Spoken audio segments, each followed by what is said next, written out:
Historia real. Chile 1970-1990.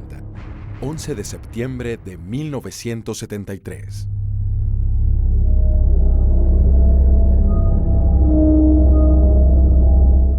Yo era alumno de la Academia de Guerra en ese momento. Guillermo Garín, general, vicecomandante en jefe del ejército. Bueno, había mucha inquietud, reuniones de los generales. Y el día 10 estábamos en una de las actividades más importantes de la Academia de Guerra, que es los Juegos de Guerra, que es un verdadero examen que se toma a todos los alumnos integrados, como quien dice, en dos bandos que se enfrentan y, bueno, van conduciendo un conflicto, una guerra entre los bandos. Habitualmente se asemeja a países limítrofes con otros nombres. Perfectamente me acuerdo. Yo estaba en San Fernando. Ricardo Martínez, coronel en retiro del ejército. En el regimiento en San Fernando. Y yo era el ayudante del comandante del regimiento y me manda a buscar a las 9 de la noche de ese día. Y me dice, del día 10, y me dice, necesito a todo el personal del regimiento en sus puestos. Y el primer día, recuerdo yo, estaba exponiendo la situación político-estratégica que iba a conformar el conflicto que se iba a declarar más adelante. Entonces yo estaba exponiendo esa situación, y de repente el director de la Academia de Guerra dice, señores, todos nosotros teníamos puestos asignados para cualquier emergencia. Y a las 5 de la tarde o a las 4 de la tarde teníamos que estar presentándonos los puestos de combate, llamémoslo para graficar la idea. Entonces fuimos a vestir nuestro uniforme de combate y los equipos necesarios y partimos. Nadie nos comunicó qué íbamos a hacer en ese momento. Entonces fuimos asignados a los puestos que correspondían, nos presentamos en ese momento, sospechábamos y lo único que anhelábamos nosotros que efectivamente le pusiéramos de una vez coto y paráramos este desastre que significaba la situación política del país. Estábamos totalmente motivados a participar sin ninguna duda en esta intervención militar. Bueno, lo que sucedía es que los civiles que tenían participación en esto habían armado un golpe para todos los efectos prácticos, pero los militares no hacían nada. Hermógenes Pérez de Arce, abogado, periodista, diputado 1973. O sea, por ejemplo, los radioaficionados civiles ya tenían establecido dónde iban a instalarse si los militares intervenían. Y los militares no intervenían. Entonces los civiles, yo conocí a algunos, uno de ellos era Álvaro Puga, que era periodista y tenía un comentario en la Radio Agricultura, y me dijo, poco antes, si está todo listo, me dijo, para el golpe. Están todas las personas que se van a encargar de las radios y de centralizar las transmisiones, y van a destruir todas las radios de izquierda, y la transmisión va a ser una sola. Pero ¿y quién lo va a hacer esto? Bueno, tienen que hacerlo los militares, pero los civiles ya están todos listos. Me dijo así, no, sí, está todo listo. Y de hecho, como a las 4 o 5 de la tarde nos fuimos a presentar. En la tarde seguimos especulando nosotros, ahora repartidos, pues ya estábamos separados de nuestros compañeros, y estábamos asignados a un cuartel general donde había muchos más ya oficiales de Estado Mayor y bueno, había bastante nerviosismo, más que nada, ignorancia, porque no había nada oficial todavía. Bueno, pasamos la noche del 10 al 11 y a las 4 o 5 de la mañana nuestro general, que era mi general Benaví en el caso mío,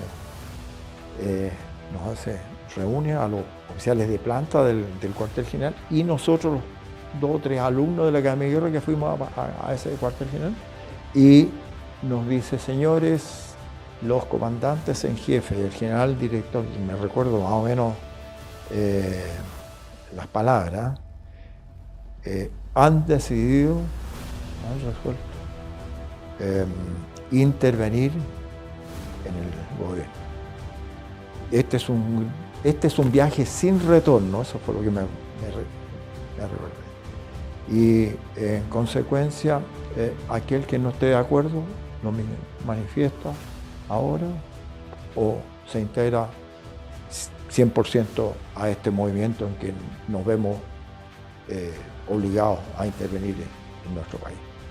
Eso fue por las 5 de la mañana del día 10, del 11, perdón, y del 11 de septiembre. Y bueno, y fuimos, empezamos totalmente de acuerdo. No, había una excepción por ahí que quiso conversar separadamente con él. Se fue esa persona. Y yo recibo cuenta a las 10 de la noche. Y a esa hora él nos comunica de que a las 6 de la mañana se inicia la intervención militar a lo largo de todo Chile. Por lo tanto, esto se mantuvo en secreto hasta la noche del 10. Ninguno de nosotros sabía lo que iba a pasar.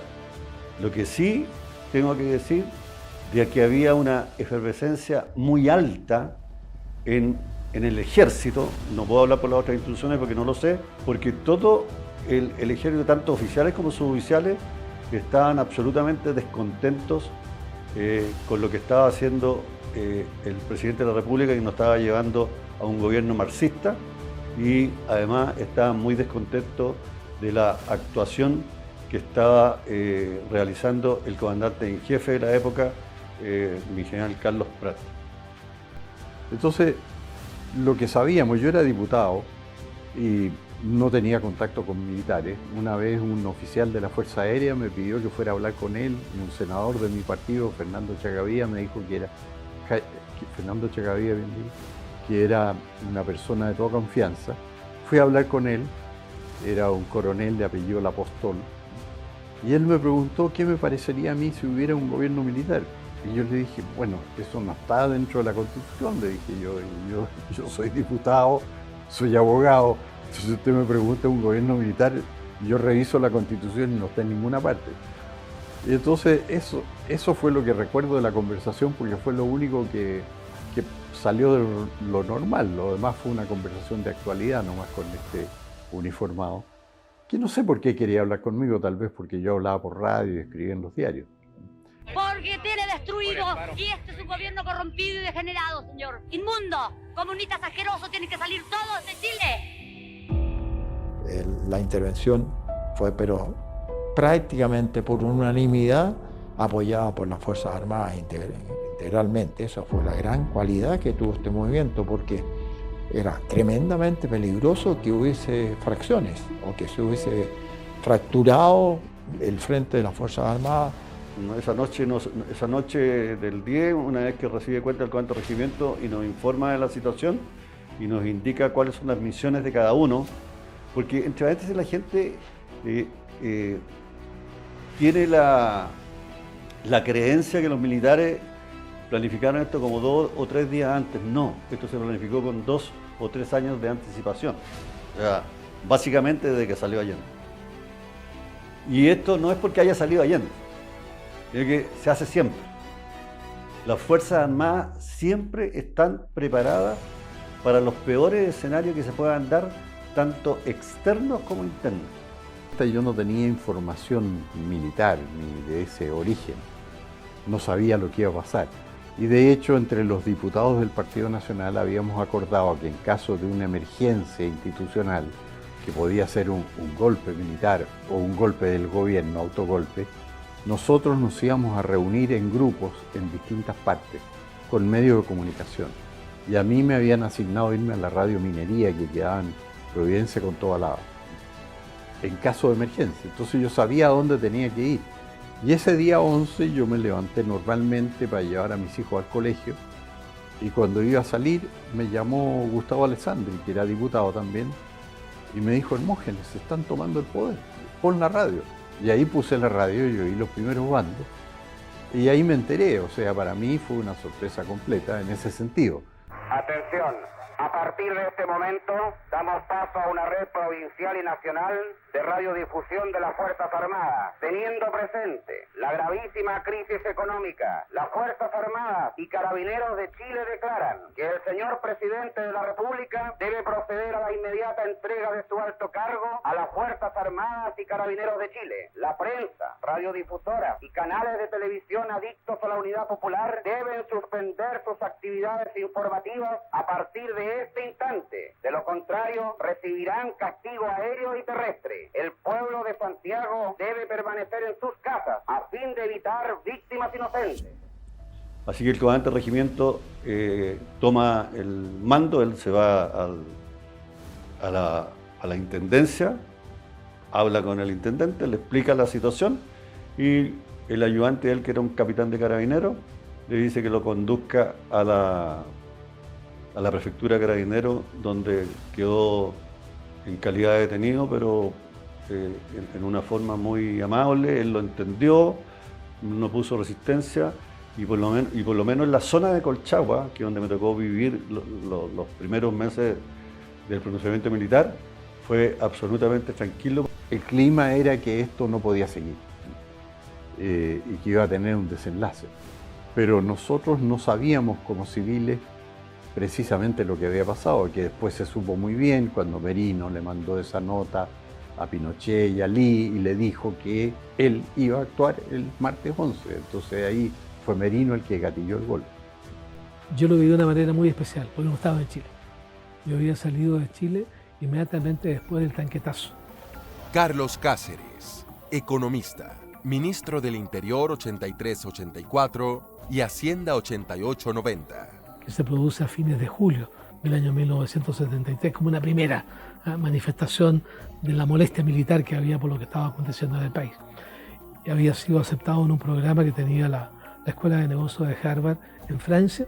Cuando regresaba, ya había iniciado el camino de regreso a Chile, estando en Barcelona, me pilló el día 11 de septiembre en Barcelona. En la casa de un amigo vimos la televisión y ahí la televisión española comenzó a anunciar de que había ocurrido algo especial en Chile, que aparentemente era un pronunciamiento militar, y luego comenzaban a mostrar la fotografía del incendio de la Moneda y todo lo que estaba aconteciendo en ese momento, y ahí percibí que efectivamente había ocurrido esto, que estábamos todos a la espera que en algún momento se produjera. Yo personalmente deseaba que ocurriera eso, porque ella realmente no pensaba que si Chile seguía en el camino, entiende, que había planteado el presidente Allende, era el camino más rotundo fracaso y el camino, entiende, a la pérdida total de las libertades. Las Fuerzas Armadas y Carabineros de Chile declaran, primero, que el señor presidente de la República debe proceder a la inmediata entrega de su alto cargo a las Fuerzas Armadas y Carabineros de Chile. Segundo, que las Fuerzas Armadas y el Cuerpo de Carabineros de Chile están unidos para iniciar la histórica y responsable misión de luchar por la liberación de la patria del yugo marxista y la restauración del orden y de la institucionalidad. Firmado Augusto Pinochet Ugarte, general de Ejército, comandante en jefe del Ejército. Toribio Merino Castro, almirante, comandante en jefe de la Armada. Gustavo Lee Guzmán, general del Aire, comandante en jefe de la Fuerza Aérea de Chile. Y César Mendoza Durán, general, director general de Carabineros de Chile. Las Fuerzas Armadas y en especial el Ejército no adoctrina a nadie. Las Fuerzas Armadas no son ni de izquierda, no son de derecha. Las Fuerzas Armadas son del país y se deben al país y eso lo saben. Por lo tanto, la doctrina que tienen las Fuerzas Armadas es, primero, entrenar a su personal, tanto oficiales, suboficiales, como soldados con cripto, para enfrentar una situación que sea de riesgo para el país, tanto externa como interna. Y para eso se le hacen instrucciones. Esa instrucción que recibe el soldado con cripto en particular, ¿no es cierto?, ellos la van asumiendo de manera tal que para ellos está primero su patria, su bandera y su país. Yo les voy a poner un ejemplo que me tocó vivir a raíz de esta situación. Andábamos patrullando después en el sector de Maipú y un soldado, íbamos pasando por una calle, no recuerdo su nombre ahora, y un soldado me dice, mi teniente, en esa casa, ahí viven unos extremistas que tienen armas y hacen panfletos. Y yo le dije, ¿y cómo sabes tú lo que me estás contando? Mi teniente me dijo, porque ahí viven mis papás. Y entramos, y era efectivo, encontramos armamento, encontramos dinamita y encontramos los panfletos que estaban haciendo para tirar en distintas partes. Ya empezó a funcionar, empezó el primer bando ese que es bastante conocido, debe haber sido a las 8 de la mañana, donde se anuncia al país que se ha decidido intervenir y se ordena que las autoridades cesen en los puestos que estaban funcionando, los puestos políticos, y que mantenga la calma, la población se mantenga en sus hogares y que cuiden su vida, porque se esperaban reacciones violentas. Senador Juan de Dios Carmona, que cuando era diputado había hecho aprobar una ley de control de armas, que autorizaba a los jefes de plaza militares a examinar cualquier lugar en que hubieran armas. Todo esto bajo el gobierno de la Unidad Popular. Y entonces esta ley autorizaba a los jefes militares, en virtud de la propia ley, de si tenían una denuncia de que había armas en alguna parte, ir y comprobarla y denunciar a la justicia, y se inició un proceso. Y entonces hubo jefes militares que lo hicieron. Entonces encontraron las armas. Y eso multiplicó la alarma pública, porque eso permitió comprobar que había muchas armas que se estaban ocultando en fábricas intervenidas, hospitales, instituciones del Estado. La UPS efectivamente tenían grupos extremistas fundamentalmente, un partido comunista, todos el MIR, el Frente Patriótico, Manuel Rodríguez y otros, como 3 o 4, algunos muy extremistas.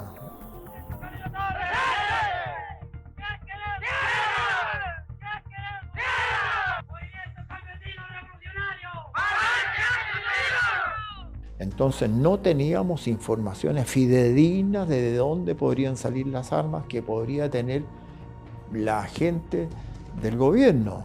Había una verdadera afán de demostrar poder del pueblo ante una eventual intervención de las Fuerzas Armadas, una cosa como esa. Los famosos cordones marginales, creo que se llamaban, que confluían sobre Santiago y obviamente iban en apoyo a su gobierno, porque ese era el gobierno del pueblo y todo ese tipo de cosas. Bueno, eso era lo que se conocía y que lo publicaban mucho. Y bueno, habían organizaciones, pensemos por ejemplo en el GAP, que cuando pasaba el presidente Allende en su comitiva con estos Fiat 125, eran los que usaban autos,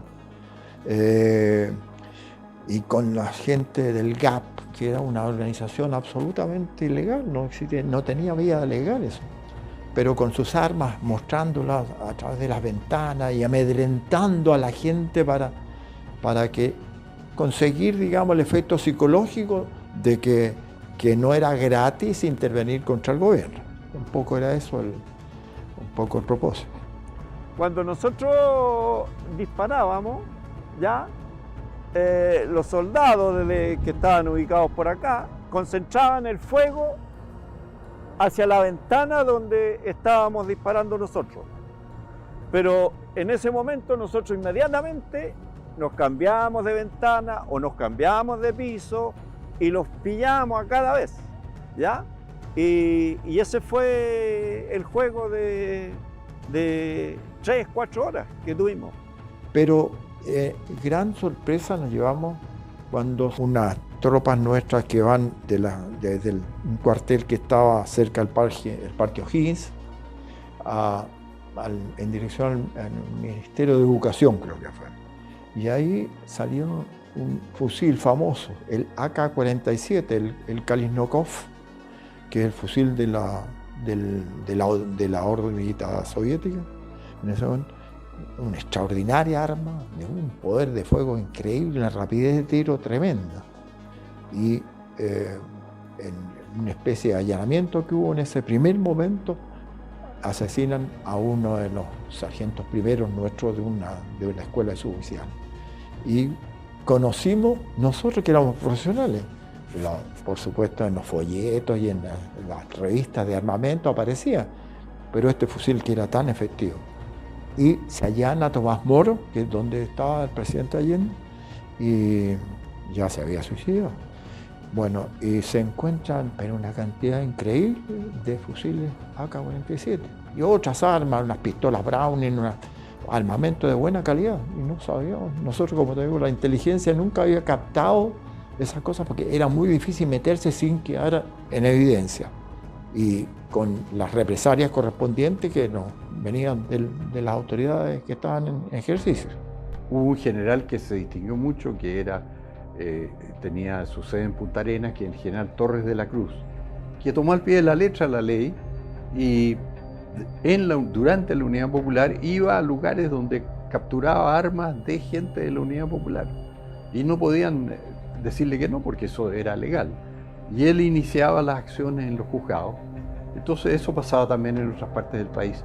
Entonces eso fue como una manera de ir creando un clima de que la Unidad Popular se estaba armando clandestinamente y que iba después a aprovechar eso para dar un autogolpe, cosa que se comprobó después cuando salió el Plan Z, que tuvo muchos ejemplares que se capturaron y que figura en el libro blanco del cambio de gobierno en Chile fotocopiado. Y ahí una de las alternativas que contemplaba el Plan Z era el autogolpe de ellos. Otra era una invasión extranjera y la otra era un golpe militar hecho por opositores. Yo estoy convencido que el Plan Z, que es un compendio de planes menores, fue elaborado y preparado, o asesorado, mejor dicho, por extranjeros que tienen práctica en esta clase de planes. No me puedo quedar al margen de pensar que solamente fue elaborado de gente de acá. No, esto fue elaborado, puedo asegurarlo, por especialistas en estas materias. Y me atrevo aún más a decir que eran señores cubanos. La Unidad Popular sí estaba armada. En un comienzo, yo diría un armamento bastante precario para la época, pero posteriormente empezaron a recibir armamento desde Cuba. Sí, aquí la gente se olvida. Aquí en Chile llegaron a haber 10.000 cubanos. 10.000 cubanos. Y eso mucha gente no lo sabe. Y esa gente estaba armada. Y ahí es donde estaban al mando del general de la Guardia. Esta gente recibía entrenamiento cubano y recibía armamento cubano. No solamente en Santiago, sino que en provincia y dentro de provincia, en lo que hoy se llama la región de la Araucanía, básicamente en el Tume, donde estaba el famoso comandante Pepe. Las armas ahí quedó claro que venían, por supuesto, fundamentalmente de la Unión Soviética y a través de Cuba, como después se comprobó en este intento de traer armas desde Cuba en Carrizal Bajo. El miércoles 6 de agosto de 1986 fue descubierta la mayor operación del Frente Patriótico Manuel Rodríguez hasta ese momento. En la localidad de Carrizal Bajo ingresaron un arsenal destinado a la lucha contra el régimen militar de Augusto Pinochet. La gente se olvida de que Allende y su gente mató a muchos chilenos antes del 11 de septiembre del 73, a muchos. Hubo muchos asesinatos y la gente no lo recuerdo hoy día. Hubo violaciones. Hay una señora que le quitaban el predio y entre 30 maleantes del MIR La violaron durante todo el día hasta cansarse y ella al final terminó quitándose la vida mediante el ahorcamiento.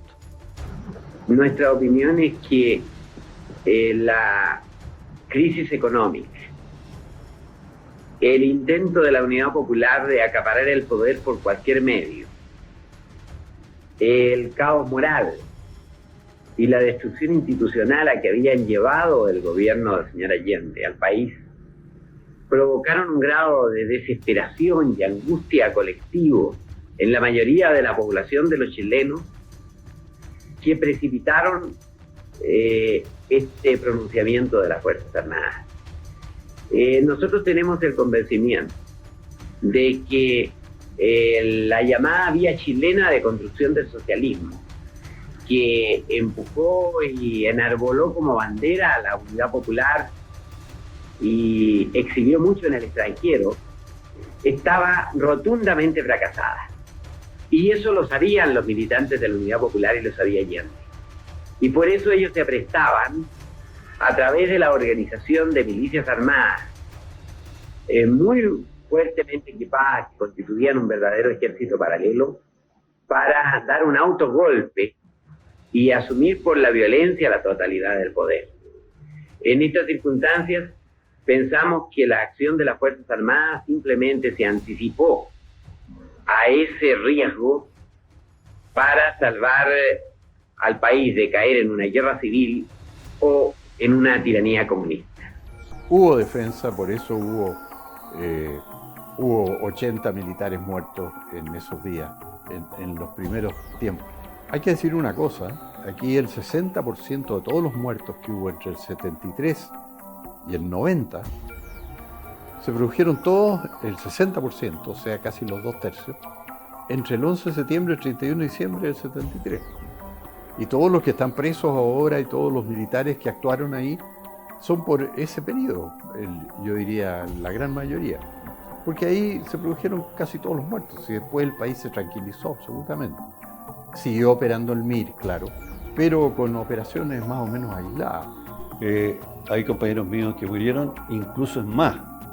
Antes del 73, poco antes del 73, asesinaron al subteniente de la Campec, que era un muchacho de 20 años. O sea, porque iba de uniforme en la calle, lo mataron a mansalva.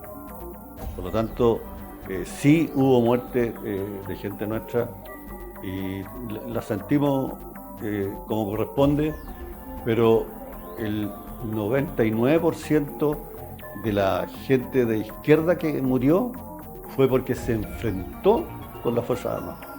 Después de lo que llamaron el tanquetazo, ese movimiento de un regimiento aquí que se sublevó, digamos,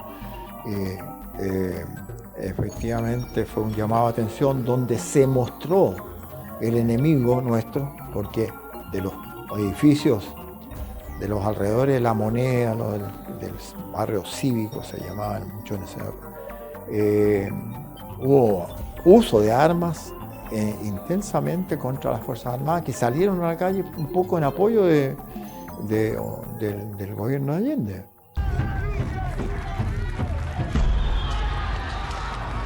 Por ejemplo, a la altura de 1978, en todo el país, en todo el año, hubo 9 bajas, 9 muertos, por la acción de la guerrilla y la represión.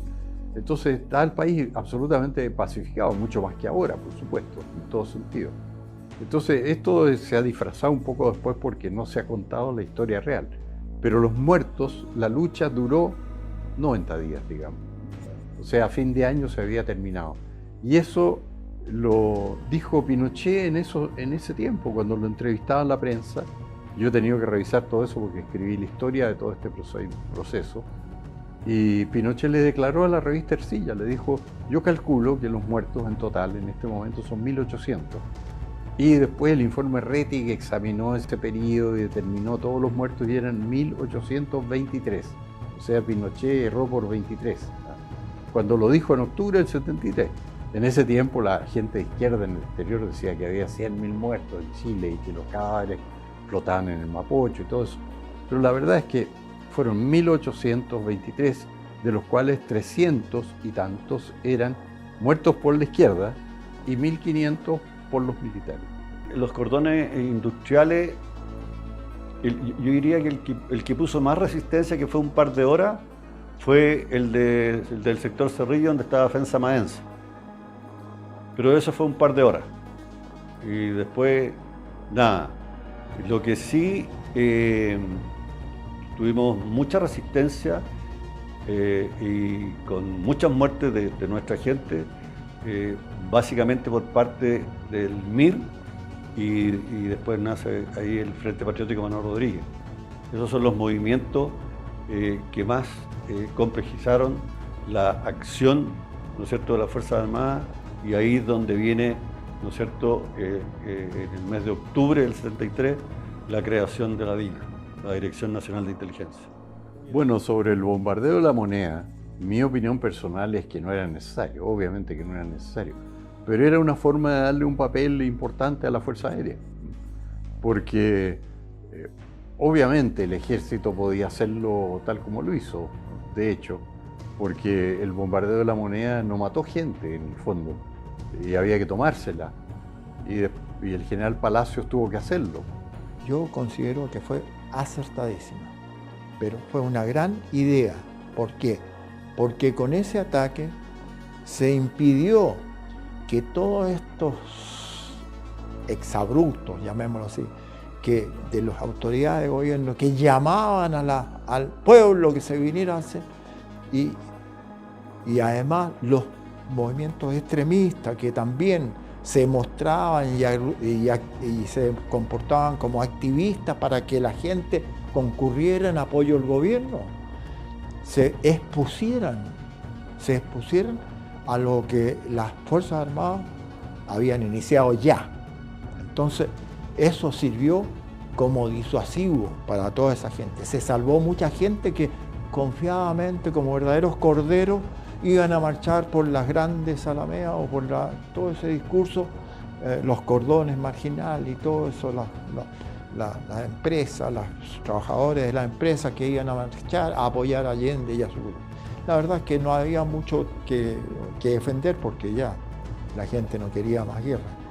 A ver, si yo lo miro desde la perspectiva de hoy, tal vez no lo hubiese hecho. Y entró el ejército ahí y el propio general Palacios fue herido, o sea, hubo combate y toda la guardia de Allende pereció ahí en La Moneda combatiendo, porque ellos disparaban. Todo eso está muy bien relatado en el libro de James Whelan, que yo lo usé para mi propia historia del periodo, como la fuente principal del relato del 11 de septiembre, porque es el relato más completo. James Whelan escribió un libro que se llamaba Desde las cenizas. En inglés se llamaba Out of the Ashes, y es la mejor descripción de lo que pasó el 11 de septiembre en Santiago. Y ahí murieron 30 uniformados ese día. Pero en el momento en que ocurrieron los hechos, sí, yo creo que estuvo muy bien hecho, porque ahí se dan dos elementos que son muy claves. El primer elemento es demostrarle a la gente de izquierda y de extrema izquierda de que las Fuerzas Armadas estaban dispuestos a todo, y el segundo elemento que se da ahí es también demostrarle cuál era la calidad del entrenamiento de la gente nuestra, porque hay que entender que es muy difícil, y de hecho esto se ha estudiado en varias academias de guerras del mundo, es muy difícil de que se disparen proyectiles. Estamos hablando del año 73, pues no son los proyectiles de hoy día, a un edificio como era La Moneda, que está en pleno centro de Santiago, sin dañar a nadie más. Se sabía que era muy grave destruir, digamos, el edificio de La Moneda, que era, como quien dice, el símbolo del poder. Y se suponía que estaba adentro todavía el presidente Allende, y todavía mucha la gente que le servía junto a él.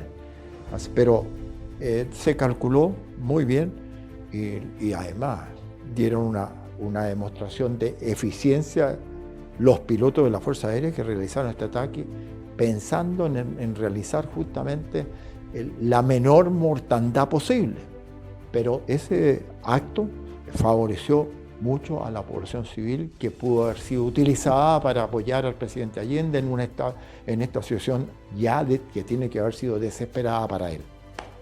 Así que pienso que fue muy positivo y la moneda se reconstruyó. Y yo estuve 8 años trabajando adentro. Bueno, él decidió quitarse la vida. Él lo había dicho en sus discursos que yo leí y leí en ese tiempo. Él decía, textualmente decía, tomándose una pierna, aquí hay carne de mártir, compañero, yo no me voy a entregar. Carne de mártir, esa era una frase de él. Entonces él lo tenía en mente, porque él se da cuenta de que estaba en una situación crítica y estaba decidido a no ceder en nada, ni a manejar a su propia gente. Entonces él sabía que esto iba a tener un desenlace traumático. Y por eso él decía que no iba a salir voluntariamente de la moneda. Y cuando llegó el momento en que lo que tenía que hacer era eso, tenía que entregarse, decidió poner fin a su vida. Yo creo que la muerte de Allende, sin tener mayores antecedentes de lo que pasaba por su cabeza, él tomó la decisión. Hay varias versiones, o un par de versiones respecto, incluso que lo mató un cubano, etcétera, etcétera. En un comienzo se habló de que lo había matado al ejército de Chile, y después quedó comprobado que no. Y efectivamente el propio doctor Gijón, que era su médico cabecera, fue el que estaba al lado de él y el que certificó de que él fue el que se pegó el balazo. Fue una decisión personal y yo creo que la tomó por el hecho de que no tenía otra salida. O sea, desde el momento que él fue derrotado y de la forma que fue derrotado, y con lo orgulloso que era Allende, yo creo que él, la única salida que vio fue su muerte, y para trascender en la historia, porque así son estos comunistas. Yo creo, entiendes, que él se dio cuenta de que, bueno, no tenía la alternativa de ir al exilio. O sea, le ofrecieron, digamos, dentro de la pregunta anterior que usted me hacía, le ofrecieron la posibilidad de exiliarse, incluso le dieron la posibilidad de irse a México, que después su señora partió, ¿no es cierto?, exiliada a México. Pero yo creo que hay un sentimiento, ¿entiendes?, que nace, yo creo, en algunas personas, de defender posiciones hasta el final, en que la vida pasa a ser una especie de un testimonio de la creencia que él tenía en las cosas que estaba haciendo, y finalmente, bueno, cuando ve que eso no es posible lograrlo, lamentablemente conduce, ¿no es cierto?, a esa decisión de suicidio, aun cuando se le dieron alternativas y se le dio el pase, entiende, para que él saliera de la moneda y se dirigiera, ¿no es cierto?, a tomar un avión que lo llevara de viaje a México, que ya le había ofrecido la posibilidad de asilo. Y yo eso lo supe muy directamente porque el médico, uno de los médicos personales de él, era el doctor Gijón. El doctor Gijón vio cuando Allende se suicidó, porque él iba a salir de la moneda y vio que había una mascarilla en el pasillo frente al salón donde se suicidó Allende, y fue a buscar la mascarilla para salir con una mascarilla por los gases que habían y todo eso. Y al agacharse a recoger la mascarilla, sintió una ráfaga, miró y vio morir a Allende. Entonces se sentó ahí en el sofá, vio que no había nada que hacer, tomó el arma, la puso en el sofá, y estaba sentado ahí y entró el general Palacio y le dijo: ¿y usted qué hace aquí? ¿Usted lo mató? No, le dijo. Yo vi esto y vi que no, le tomé el pulso, que era inútil porque tenía la cabeza destrozada, y acaba de pasar, le dijo. Y el general Palacios le creyó. Entonces, por eso Gijón no tuvo problema y quedó libre ese mismo día y lo declaró en la noche por la televisión. Si todo esto, todos supimos ese mismo día lo que había pasado por eso, porque la UP durante muchos años dijo que habían asesinado a Allende. García Márquez, el escritor colombiano, escribió todo un artículo larguísimo en la revista Playboy norteamericana sobre cómo los militares mataron a Allende y aviones norteamericanos bombardearon la moneda, toda una fantasía. Pero los chilenos que estábamos aquí lo vimos por la radio al doctor Gijón diciendo: yo soy el doctor de uno de los doctores del presidente Allende, Y yo vi cuando se suicidó en La Moneda y me senté al lado de los restos hasta que llegaron los militares. Entonces supimos toda la historia al pie de la letra.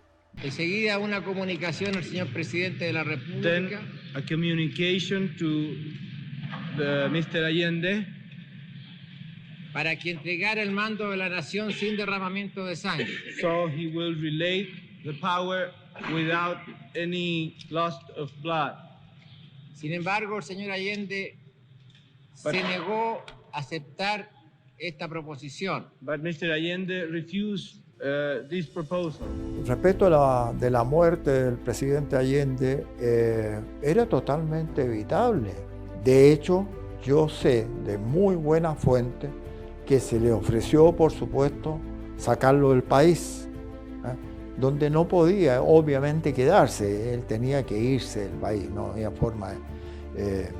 Y él seguramente iba a ser acogido porque habían países que tenían buena relación, como el caso de México. Y se planificó que el presidente volara con su familia. Se le ofreció hasta México. Llegué al Ministerio de Defensa y el secretario comandante en jefe me dice: tú tienes que ofrecerle al presidente un avión de C-6 y lo tienes que acompañar donde él se quiera ir. Ahí entré más o menos 8:45 cuando ya los tanques estaban alrededor de La Moneda. Cuando llega el presidente a su despacho, yo le digo: señor presidente, le vengo a ofrecer un DC-6 que está en Cerrillo con la tripulación que yo conozco para que nos vamos del país. Yo tengo orden de ir a dejarlo donde usted quiera, delante de los otros 2 decanes. Y el presidente me dijo: comandante, dele usted las gracias a su institución, pero yo no me voy a ir del país y yo me voy a suicidar si tratan de aquí me sacan muerto. Y él pescó una metralleta que tenía al lado y se la puso en la boca y dijo cómo lo iba a hacer delante de nosotros. Así que yo creo que perfectamente se pudo haber evitado la muerte del presidente Allende. Y él, bueno, tomó la decisión. Se utilizó bastante que había sido asesinado políticamente en el mundo, algunos familiares que viajaron por el mundo y que se repartieron la idea de que hasta que después quedó aclarado y efectivamente se comprobó que efectivamente el presidente Allende se suicidó. Y no es para menos, si no es para menos. ¿Por qué? Porque el presidente Allende tiene que haber hecho ese análisis de cuán grande fue su fracaso y cuánto daño le hizo a su país. Entonces, no cabe la menor duda que hay ideas al respecto, en el sentido de que es una cobardía suicidarse. Bueno, yo creo que para tomar una decisión de esa naturaleza hay que ser bastante hombre, así que en ese sentido le reconozco que se hizo justicia a sí mismo, como castigo por lo que le había hecho a su país.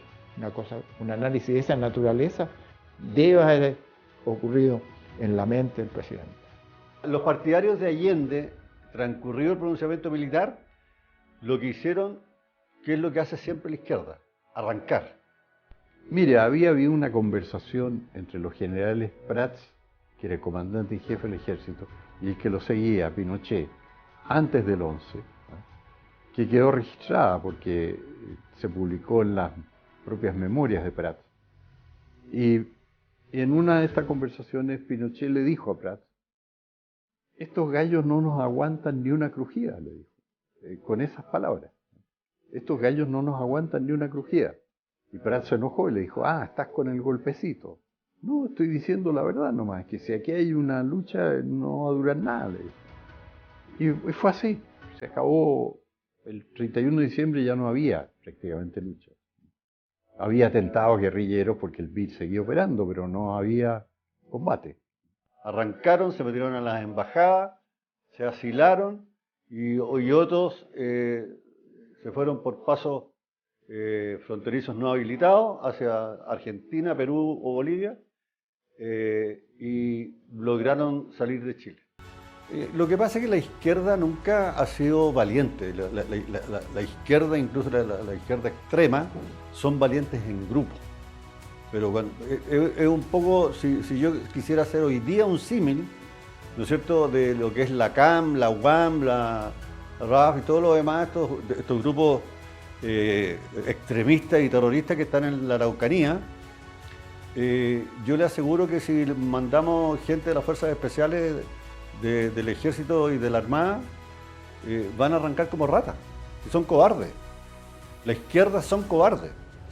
Bueno, se habló, ¿no es cierto?, de que ellos, el cordón industrial que estaba armado iba a ser la defensa para la permanencia del gobierno del presidente Allende, pero al final, cuando entra el ejército, personas profesionales en el manejo de estas situaciones conflictivas, evidente que era muy difícil que pudieran tener éxito en esta misión, ¿no es cierto?, bastante utópica, de defensa de un gobierno que estaba ya totalmente destruido. Bueno, la Junta de Gobierno tuvo un quehacer que ocupó mucho a los abogados para explicar cómo se hacía todo esto que no estaba en ningún texto.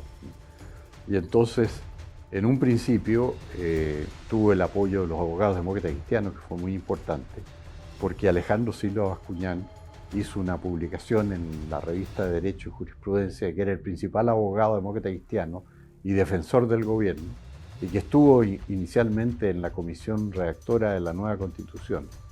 Y él, prácticamente de su puño y letra, escribió una justificación no solo moral y legal del gobierno militar, sino que dijo que era un gobierno legítimo.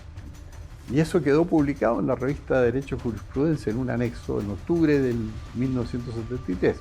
O sea, los juristas representativos de toda la mayoría democrática dijeron: este es un gobierno legítimo porque ha sustituido a un gobierno que era ilegítimo. Y luego el gobierno que sustituye a uno ilegítimo no puede ser ilegítimo a su vez. O sea, terminó con la ilegitimidad. Ese era más o menos el raciocinio. Eso, bueno, todo eso ahora está borrado de la memoria histórica porque nadie lo publica, pero yo lo publico en mi historia del régimen militar, que se llama Historia de la Revolución Militar Chilena. Y está en la revista de Derecho y Jurisprudencia, que es una publicación de amplia aceptación nacional e internacional. Entonces, hubo un apoyo jurídico general de la mayoría democrática para considerar que el gobierno de la Junta era legítimo. El que encabezó, organizó y creó el tema de que las Fuerzas Armadas intervinieran junto con Carabineros en el pronunciamiento militar fue el almirante Merino. Él fue el que lo hizo, porque era un hombre bastante decidido y ya se había dado cuenta de que Chile no tenía otra salida y ya el Congreso había intervenido, había dicho lo que tenía que decir respecto a esos documentos que hizo el Congreso, la Corte Suprema y el Contralor General de la República, y él fue el que dijo: esto no da para más y tenemos que darle un corte. Así que ahora, ¿por qué razón la Junta de Gobierno la preside mi general Pinochet? Porque el ejército es el más antiguo, no la persona, la institución. Está el ejército, después se creó la Armada, después la Fuerza Aérea y después Carabineros. Por eso que tiene ese orden de precedencia. Siempre el ejército es primero porque es la primera institución que se creó. Mira, yo puedo decir que la Junta de Gobierno fue una junta de comandantes en jefe, en que el único que permaneció hasta el final de la gestión del gobierno militar fue el almirante Merino. El general Lee y posteriormente el general Mendoza se retiraron, digamos, de la Junta de Gobierno, pero creo, y viví, digamos, la experiencia después de mi calidad de ministro de Estado, de que siempre en la Junta de Gobierno estuvo el ánimo de servir a los propósitos que habían llevado a la toma del poder por parte de las Fuerzas Armadas y de orden. Probablemente se produjeron diferencias de opinión, como ocurre, ¿no es cierto?, en todas circunstancias en que hay que tomar decisiones que a veces son complejas. Pero una vez que se tomaban las decisiones, tengo como la convicción de que había una posición muy conjunta para que la decisión tomada alcanzara el propósito que se había buscado. Así que, si bien hubo diferencias de opinión, significó la salida del general Lee cuando él mostró, ¿no es cierto?, una posición a mi juicio equivocada respecto a la resolución que había tomado Naciones Unidas y llevó, ¿no es cierto?, a la necesidad de hacer el cambio correspondiente, porque ya se había generado entonces dentro de la Junta de Gobierno una polarización de ideas y de procesos a seguir en adelante que era muy difícil que se pudieran mantener en el tiempo sin perjudicar las tareas de gobierno. La resolución de Naciones Unidas hablaba, ¿no es cierto?, en contra de lo que había pasado aquí en Chile y llamando, ¿no es cierto?, fundamentalmente al regreso lo más pronto posible a una vida de plenitud democrática, ¿eh? Tal vez sea triste que se haya quebrado una tradición democrática que en este continente era larga. Pero cuando el Estado pierde sus calidades, vienen aquellos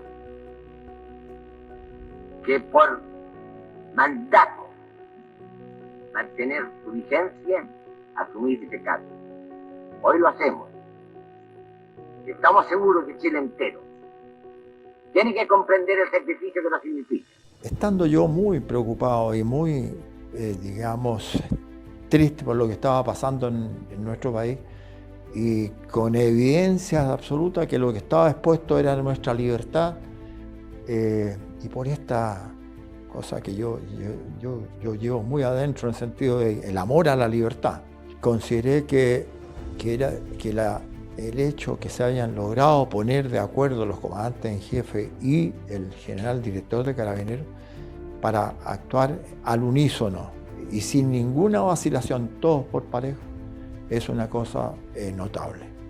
Hay que ser muy hombre para asumir una responsabilidad de esa naturaleza y obviamente que motivado por el riesgo del país, necesitábamos que hombres de ese nivel tomaran la iniciativa y llevaran adelante esta acción de las Fuerzas Armadas para apoderarse del poder con fines de reconstruir lo destruido y tratar de mejorar el bienestar del país.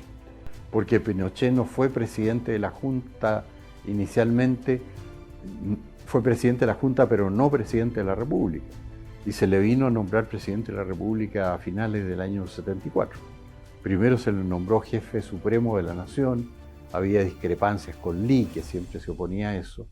En un principio habían hablado de una presidencia rotativa de la Junta, pero ahí se demostró que Pinochet era el hombre al mando, ¿eh? Y no iba a dejar que lo bajaran de la presidencia.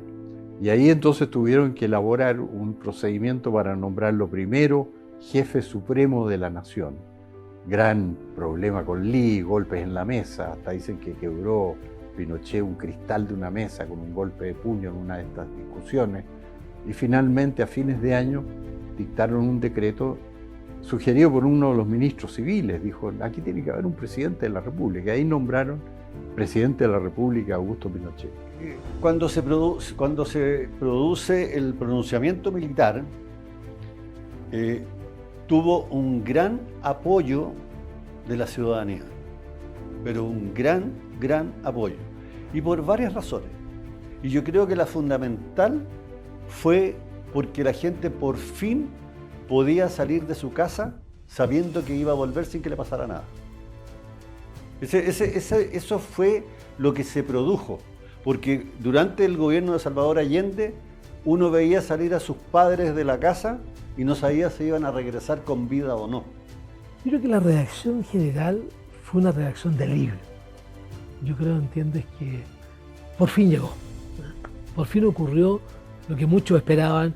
Si en esa oportunidad se hubiese hecho un plebiscito, con estimación también personal. Y si la gente estaba de acuerdo o en desacuerdo con lo que había ocurrido el 11 de septiembre, no tengo duda alguna de que la mayoría habría señalado que estaba de acuerdo. Señoras y señores, en este instante, arriba hasta el recinto de la Quinta Vergara, Su Excelencia el Presidente de la República. Yo recuerdo los videos y recuerdo la imagen de aquel tiempo y la Quinta Vergara aplaudía rabiar a Pinochet. El general acompañado de su distinguida esposa y altas autoridades de la zona, recibe el homenaje del público chileno e internacional en la Quinta Vergara.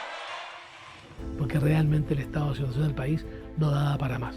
Entonces yo creo que la reacción natural fue una reacción de alivio de que por fin había ocurrido lo que todos estaban esperando que ocurriera.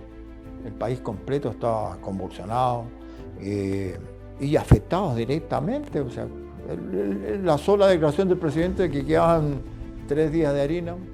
Entonces, bueno, eso era una forma de graficar el desabastecimiento absoluto que existía en el país. O sea, que estábamos con situaciones que afectaban directamente a todos los hogares. La reacción de la gente fue muy espontánea, en el sentido que se izaron banderas en todo, por lo menos en Santiago lo que vimos nosotros, pero creo que el país completo se embanderó y la gente cambió y empezaron a salir a la calle como si hubieran estado ya presos, si hubiesen sido ya una segunda Cuba. Salieron, pero todos a festejar, se sentían libres. Hubo un gran alivio de la gente y en forma espontánea, la masa ciudadana, esos que no pertenecían a estos partidos tan ideologizados que llevaron adelante el proyecto marxista.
Son organizadas, jerarquizadas, disciplinadas.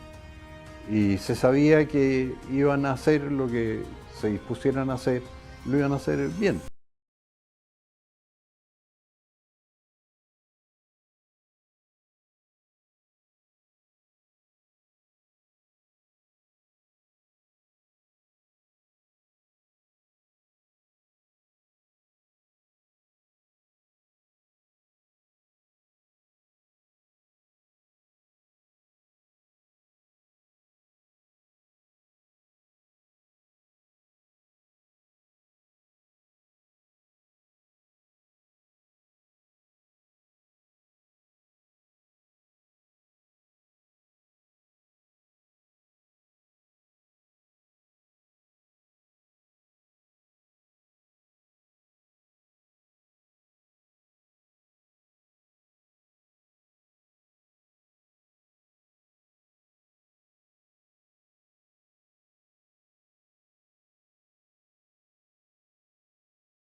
porque tenían un muy buen equipo civil de respaldo. O sea, había una civilidad probablemente la más capacitada del país, que era toda la gente de la derecha, que es la más capaz del país y ha sido siempre, que tenían equipos suficientes para darle soporte al gobierno. Y personas de gran capacidad, por ejemplo, en acción política, como Jaime Guzmán, desde los primeros tiempos fueron asesores de personales de Pinochet, o de otros miembros de la Junta, tenían otros asesores capacitados. Entonces había equipos civiles muy buenos que apoyaron en todo momento a la Junta Militar, que formaron las comisiones legislativas, que legislaron bien todo ese periodo, porque estas comisiones eran abogados de la mayoría democrática del país que formaron verdaderos parlamentos que funcionó, si la Junta era el poder legislativo. Las primeras medidas fue, había que destruir al MIR, que era el problema más grave que nosotros teníamos, y eso estaba muy claro porque primero era gente que no, como dice Putin, era gente que no tenía corazón. O sea, eran asesinos y se dedicaban a matar independiente si le hubiesen hecho algo o no le hubiesen hecho algo. Ese era lo que ellos buscaban básicamente. Y ahí quiero detenerme un segundo que a nosotros nos llamó la atención. Cada vez que se detenía en la calle a un mirista, al rato se estaba presentado el recurso de amparo en la Corte de Apelaciones. No habían teléfonos celulares. Entonces a nosotros nos llamó la atención. ¿Qué pasa aquí? ¿Y qué es lo que se hace? Se dispone a infiltrar el MIR. Y eso fue lo que se hizo. ¿Y qué es lo que hacían? Ellos nunca tomaban micro, siempre andaban a pie. Porque en la micro podían tener, los podían detener. Ellos caminaban. Entonces, como no habían teléfonos celulares, ellos cada una hora tenían que comunicarse con la Vicaría de la Solidaridad. Cada una hora. Y si pasaba un minuto después de la hora, la Vicaría inmediatamente colocaba el recurso de amparo. ¿Y por qué lo supimos? Porque se infiltró el MIR. Y así se destruyó el MIR.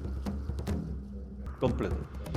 Bueno, las primeras medidas fueron anunciar un compromiso, el compromiso de restablecer la democracia. Creo que eso es muy importante recalcarlo una y otra vez. Hubo un compromiso formal de las Fuerzas Armadas, sin señalar periodos de tiempo, de restablecer la auténtica democracia en Chile. El gobierno se fijó metas inmediatas, vale decir, normalizar el país,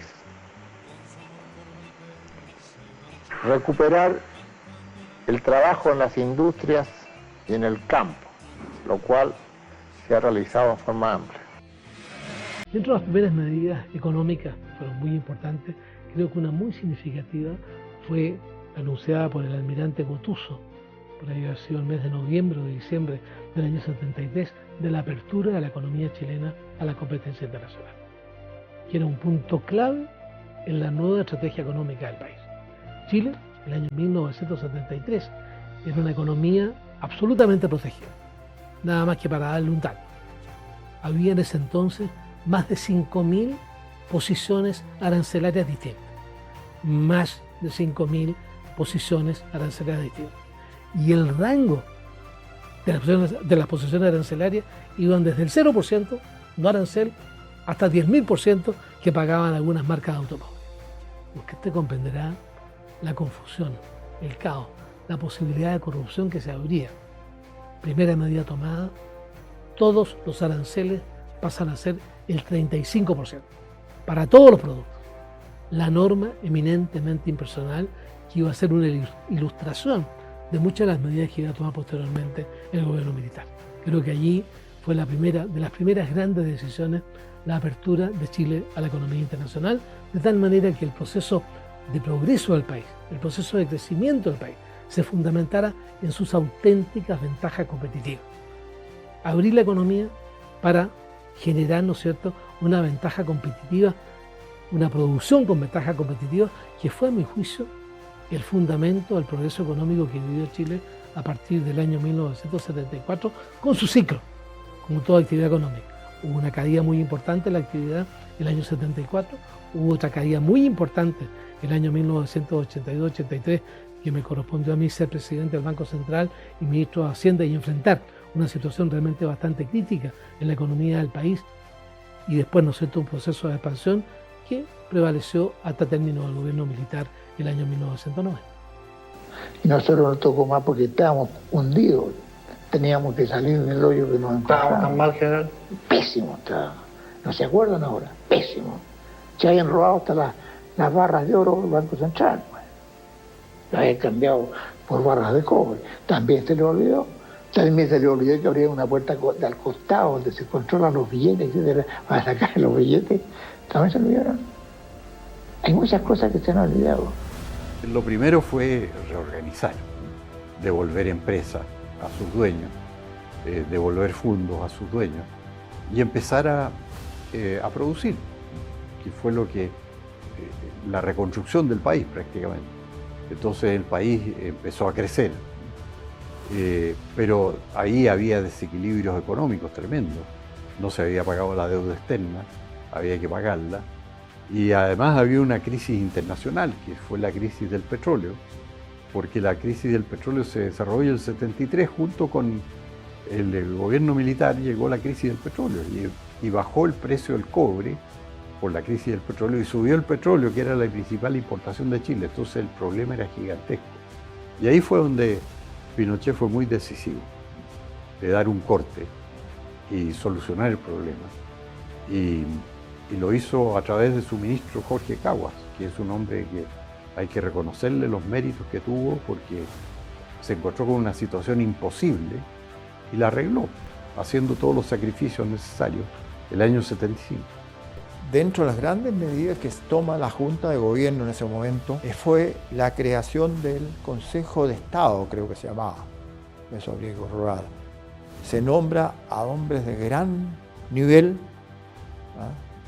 entre otros recuerdo al abogado de apellido Ortúzar, que presidía el grupo de trabajo, que eran personas de gran calificación, para que se aboquen ya a la redacción de una nueva constitución política del Estado.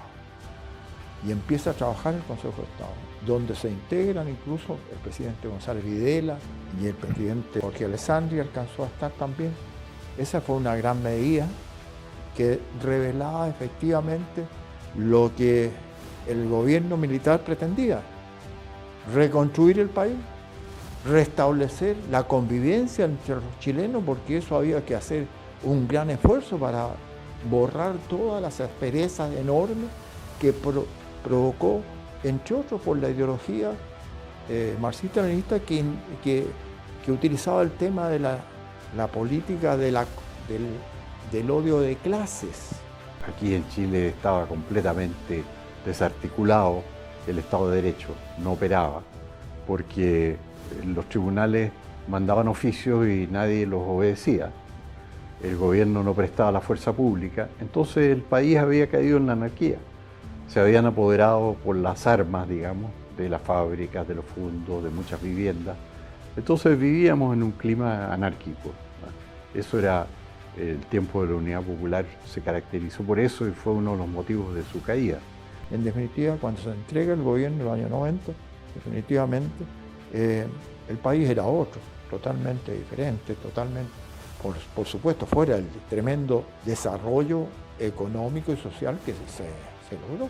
Podemos, no sé si abundar sobre esto, pero me parece a mí que es importante pensar que el año 73, la esperanza de vida, por dar un ejemplo de los índices de salud que siempre está la OMS, la Organización Mundial de la Salud, midiendo los países. No era el país mismo el que se estaba midiendo, pero la esperanza media de vida, por ejemplo, en Chile el año 60 era de 65 años, me parece. En cambio, se entrega el país con casi 75%, casi 75 años de esperanza de vida.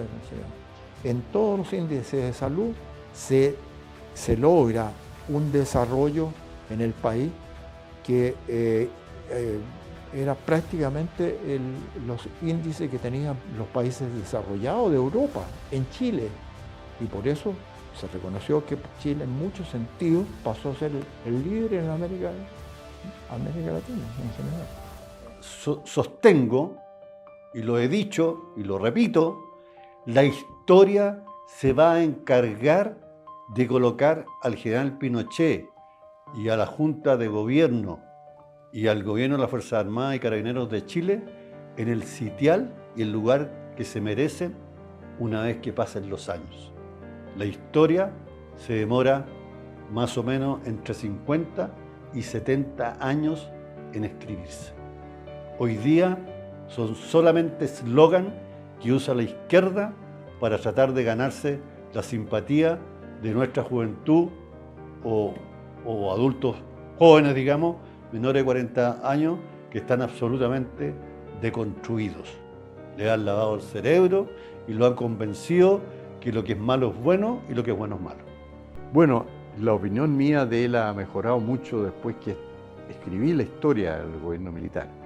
Yo lo considero el más importante presidente de la historia de Chile, porque en términos de lo que hizo y de lo que evitó, o sea, él evitó una guerra civil, tuvo un don de mando suficiente para imponer un modelo socioeconómico exitoso, porque pudo haber impuesto, en realidad la mayoría de sus generales querían que él y de los otros miembros de la Junta, que impusiera otro modelo económico-social, y si hubiera impuesto otro habría fracasado y no habría logrado lo que logró.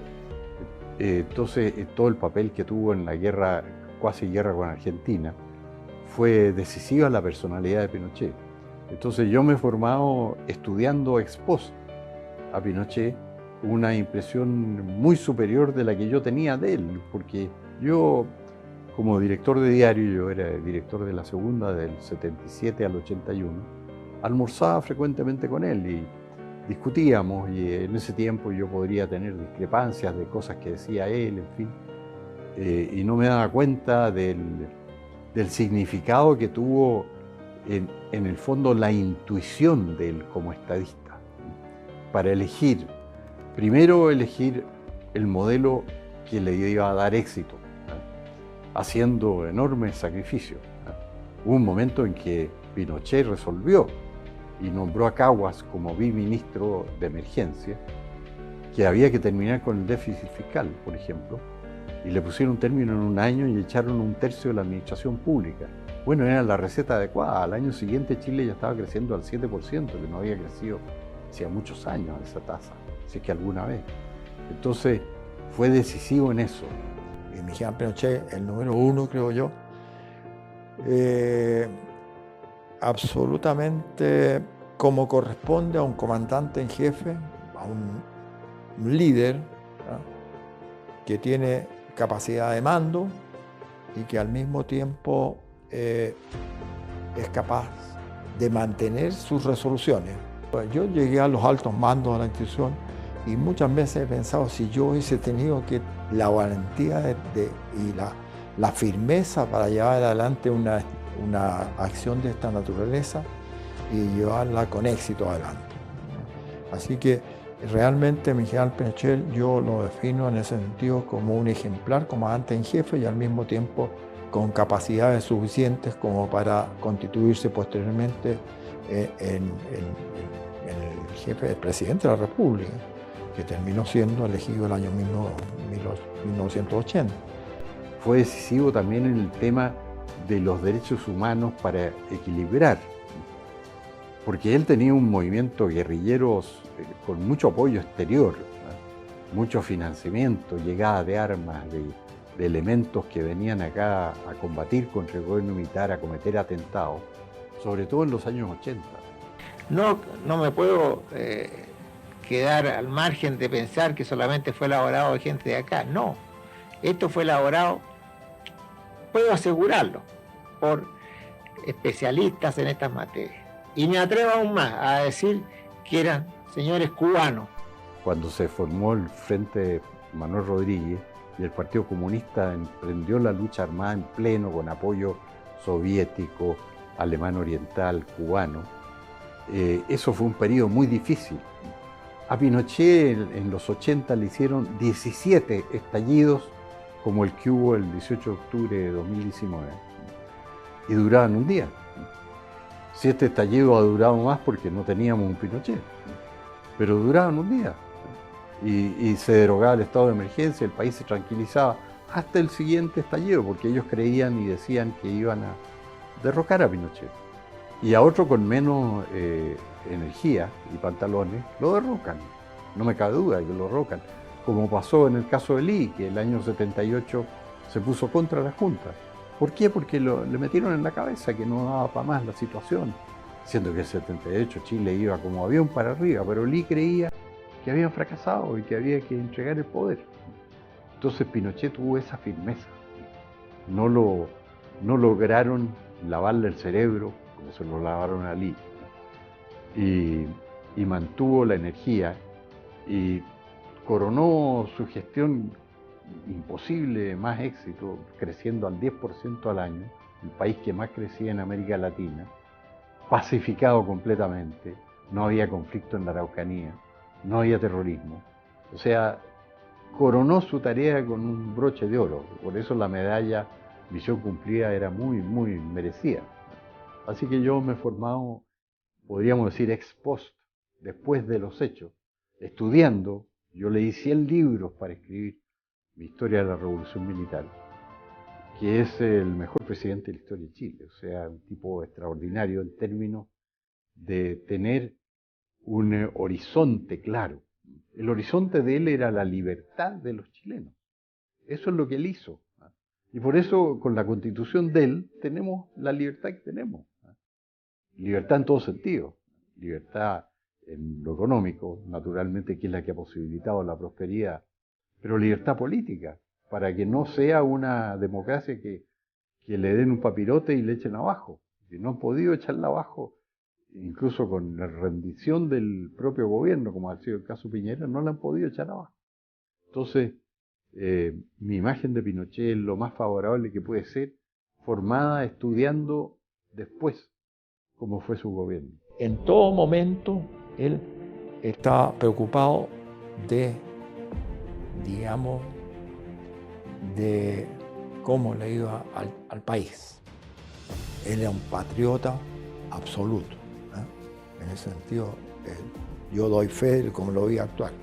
Y posteriormente lo vi ya en el gobierno mismo. Además de tener las capacidades de mando, digamos, para tomar una decisión de esta manera, era admirable la decisión, la firmeza con que sostiene esa decisión adoptada, arriesgando desde su vida hasta la vida de su familia completa en una acción de esta naturaleza. Así que realmente todos los comandantes en jefe, los cuatro, y el director general de Carabineros, obviamente estuvieron, yo creo que a un nivel realmente admirable. ¿Y qué siente usted cuando ve niños de 18 y 19 años, que no vivieron la situación del 70, 73, que estén en contra suya? ¿Qué le podría decir usted a la juventud? Oye, hay una frase bíblica que uno le podría decir también: perdónalo, Señor, porque no saben lo que hacen. Pues. Pero tampoco, solo se van a dar cuenta con los años. Esta gente se da cuenta poco a poco lo que pasó en Chile, cómo se solucionó y cómo tuvo la altura que tiene ahora.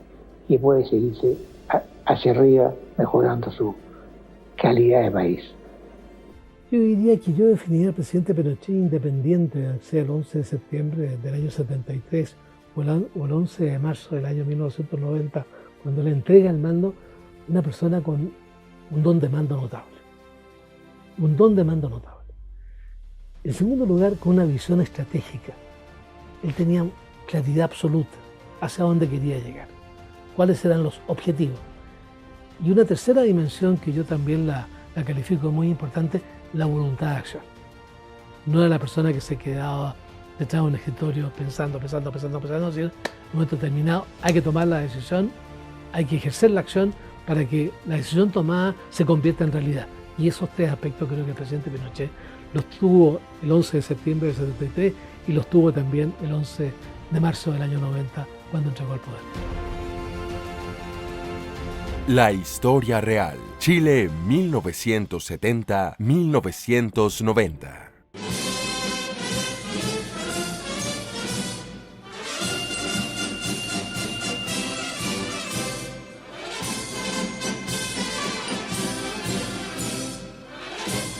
Dado que la izquierda se ha dedicado a escribir la historia, haciendo desaparecer gran parte de ella, falseando y adornando la realidad de los hechos. El documental La Historia Real, Chile 1970-1990, muestra el lado que se ha ocultado en Chile por 50 años. Se busca enseñar a quienes fueron educados con información falsa e incompleta y que no vivieron la época. Una verdad escrita en la experiencia personal de quienes sí la vivieron. Se usaron imágenes reales de lo que sucedió en Chile. Una verdad que la prensa no cuenta, pero que existe. Si usted desconocía la realidad que se exhibió, esperamos que ahora se dé cuenta que le mintieron todo el tiempo.